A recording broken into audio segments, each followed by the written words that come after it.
Welcome to Samba Samba. Enjoy the video. In this video, I will explain how to make delicious custard caramel pudding. First, ensure you have all your ingredients ready, including sugar, milk, and eggs. Begin by making the caramel.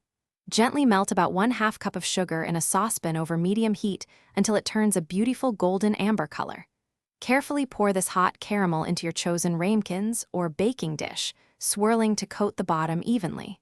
This forms the base of our delightful dessert. Next, let's prepare the creamy custard.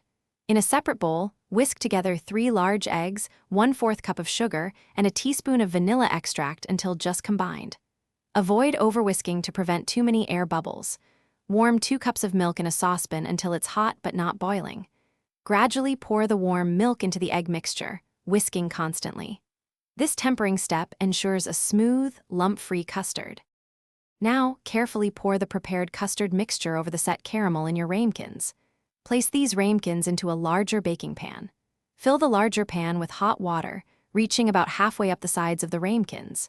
Bake this in a preheated oven at 325 degrees Fahrenheit for approximately 45 to 55 minutes, or until the custard is just set.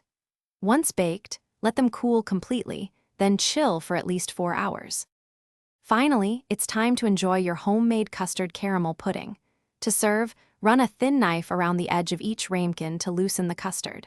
Place a serving plate over the ramekin and carefully invert it. The rich caramel sauce will beautifully cascade over the smooth custard. This dessert is perfect for any occasion. Remember to check the description below for a link to the new Kindle Paperwhite and other fantastic deals. Enjoy every delightful spoonful. Thanks for watching. Consider subscribing if we helped you.